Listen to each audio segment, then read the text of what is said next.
Hey people, you're welcome to my YouTube channel. My name is Essa Mataobi and I'm a well-being worker in Southeast London. So we're going to be talking about the happenings and the domiciliary care industry. If it's what you were interested in, we'll be talking about this. We'll talk about what you need to know and the challenges and how you're going to overcome the challenges, how you're going to cope with the work. So, we're going to firstly talk about training. Well, when I first got to the United Kingdom, I didn't know much about the domiciliary care work, but luckily I was able to join an organization that was able to train me from scratch. Actually, most of the companies, they are going to train you from scratch. They are going to tell you what you need to do, and you're going to learn what you need to know from this company. One of the basic, the most important skills you have to learn is moving and handling, being able to move service users safely. We call them service users, the people you are caring for. They are referred to as service user or clients. Okay, so the service users, they are the ones that you have to care for them in their home. That is what domiciliary care is about. So you go to their home to take care of them, and you have to learn uh, what you need to do, and everything is documented in the care plan. So for every service user, they have their care plan. There's that is the document that have details about their care. It talks about the care plan, talks about the allergies that the service user may have. It talks about their health condition. It talks about the way they want to be treated, the way they want to be cared for. Uh, it covers the terms and condition of the care. So for every service user that you go to their house to take care of them, you always have to pay attention to the care plan. Make sure that you read the care plan. The care plan will let you know if they are allergic to a particular drug or if they are allergic to a particular food. There's a particular service user that I care for. She's allergic to cauliflower. So when I'm making stuff like salad or I'm making a sandwich for her, I must make sure that that ingredient is not in it. Some people might be allergic to butter. They might not be allowed to take milk. They might not be allowed to take sugar. So, when you are making their meals, sometimes apart from what is documented in the care plan, you also have to ask them, how do you like your tea? How do you like your coffee? What would you want in your sandwich? You have to ask them exactly what they want and not just go there and do what you feel they should have. That is part of the training you are going to go through. You have to seek their consent. Consent is very, very important. They have to agree, and then not all their choices look might seem good or might seem favorable. Some of their choices, they might be bad choices, but according to the training that you receive, you found out that these service users, they have a right to make unwise choices. So let them make their choices. Even you that have full capacity and everything, sometimes you make a mistake, sometimes you make wrong choices. So you allow them make their choices and they stand by the repercussions of the choices that they've made. But what you need to do is to document it, and you put it in your notes. If for instance you go for a bed call, and it's kind of cold, and you finish helping them get ready and all, and then you give them a sweater to put on, and they're like, oh, no, no, no, no, I don't need this sweater. I don't feel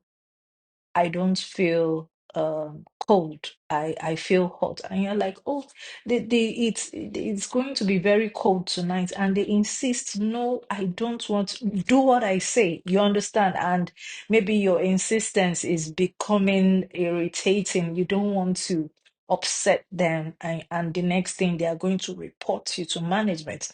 So what you do is you say, I'm sorry, okay, I'll put the sweater away. But make sure that you put it in a place where it's visible for them to reach, if they are the kind of people that are able to they are able to move, if they are mobile. But if they are bed bound, you can just keep it beside their bed, just beside them, where they can easily reach for it. That is for those who are able to use their hands anyway. But if they are 100%, like they can't use their hands, they can't use their legs, then you have to quickly ring your manager. Ask for advice is very, very important. For things like that, ask for advice from your management before you leave that apartment. Hello, registered manager. I'm about to leave the service user's house now. It's really cold out there. I'm trying to keep him or her warm, but they insist that they do not want to cover up. What do I do? Now, that way, you have protected yourself from any future problem. Now, it is now up to your manager to make that decision. You see, now you've transferred the tough decision that you were going to make on your own to the management. And now it is now up to your manager to say, okay, is there a family member there? Let me speak to the family member. Or okay, um, go. So even after your manager says go, don't insist. You put it on your note. You write it on the record book, because the company that I work for, there is a book in the service user's house where you manually put down your notes, and now that is very, very important. You put down your notes. What happened when you were there, the time you arrived, and the time that you are leaving. Make sure that it is accurate. The time you arrived, please put it there and let it be correct. And the time you are leaving, put it there and let it be correct. Don't put the wrong time. It doesn't matter if you arrived late or not. Put down the actual time you arrived that house, and put down the actual time you are leaving. It doesn't matter if you are leaving before the time, because it is very, very crucial for you to write down the exact time you come and you go. So it's very, very important. So you allow the service users to make their own choices. Now, there have been circumstances where carer would want to impose their choices on the service user. That will not go down well with the service user, because at the end of the day, the service user will go back to the company and complain that that the carer is, being bossy, is trying to impose their way on them in their own house. Remember that this is care in their own home. So you always have to be mindful of the fact that you are in their home. And if you are in their home, they are the ones that will dictate what will go on, and not you. You are there to support them. You are there to, make them feel comfortable. You are not there to tell them what to do. I hope you're getting what I'm trying to say. So it is very, very, very important.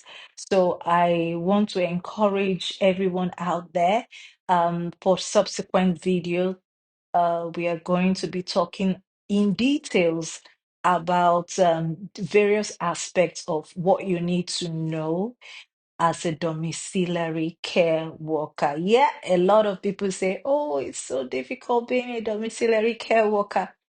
Yes, it's tough. Yes, it's not easy, but it can be easy. It can be fun, and it is a rewarding job.